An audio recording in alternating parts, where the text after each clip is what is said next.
മലപ്പുറം തേഞ്ഞിപ്പാലത്ത് വീട്ടിൽ നിന്ന് 1 kilo MDMA പിടികൂടിയ കേസിൽ 3 പേർ അറസ്റ്റിൽ. പൈങ്ങോട്ടൂർ സ്വദേശി പെരിഞ്ചേരിക്കര വീട്ടിൽ അസീസ്, ഇവരുടെ ഭാര്യ ഖമറുനിസ, സലാഹുദ്ദീൻ എന്നിവരാണ് പിടിയിലായത്. 21 ലക്ഷം രൂപയും ഇവരിൽ നിന്ന് പിടികൂടി. അസീസിന്റെ മകൻ മുഹമ്മദ് ജാസിർ ഒളിവിലാണ്. വിവരങ്ങളുമായി ജംഷീർ കൊടിഞ്ഞു ചേരുന്നു. ജംഷീർ, എങ്ങനെയായിരുന്നു പോലീസ് പ്രതികളിലേക്ക് എത്തിയത്? അതെല്ലാം പോലീസിനും ഡാൻസ് എഫിനും ലഭിച്ച രഹസ്യവിവരത്തിന്റെ അടിസ്ഥാനത്തിലാണ് പോലീസ് വീട്ടിലേക്ക് വരുന്നത്.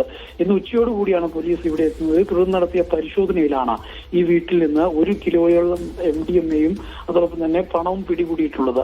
21 ലക്ഷം രൂപയും ഇവരിൽ നിന്ന് പിടികൂടിയിട്ടുണ്ട്. ഈ സംഭവവുമായി ബന്ധപ്പെട്ട് ഈ വീട്ടുടമസ്ഥനായ അസീസ്, പെരിഞ്ചേരിക്കര വീട്ടിൽ അസീസ്, അദ്ദേഹത്തിന്റെ ഭാര്യ ഖമറുനിസ, ഇവരുടെ ഒരു സഹായിയായിട്ടുള്ള സലാഹുദ്ദീൻ എന്നിവരെയാണ് ഇപ്പോൾ പോലീസ് പിടികൂടിയിട്ടുള്ളത്. അതേസമയം തന്നെ ഈ അസീസിന്റെ മകൻ മുഹമ്മദ് ജാസിറിനും ഇതിനകത്ത് പങ്കുണ്ട് എന്നുള്ള നിഗമനത്തിലാണ് പോലീസ് ഉള്ളത്. അതേസമയം ഇയാൾ ഒളിവിലാണ് നിലവിൽ എന്നാണ് പോലീസ് പറയുന്നത്. രാവിലെ പോയതെന്നാണ് വീട്ടുകാർ പറഞ്ഞത്. പക്ഷേ ഇതുവരെ ഇദ്ദേഹത്തെ പിടികൂടാൻ കഴിഞ്ഞിട്ടില്ല എന്നുള്ളതാണ്. ഏതായാലും ഇതുമായി ബന്ധപ്പെട്ടിപ്പോൾ ഈ 3 പേരെയും, അതായത് ഈ വീട്ടുടമസ്ഥനായ അസീസിനെയും അവരുടെ ഭാര്യയെയും അതോടൊപ്പം തന്നെ ഇവരുടെ കൂട്ടാളിയായ സലാഹുദ്ദീനെയും പോലീസ് കസ്റ്റഡിയിൽ എടുത്തിട്ടുണ്ട്.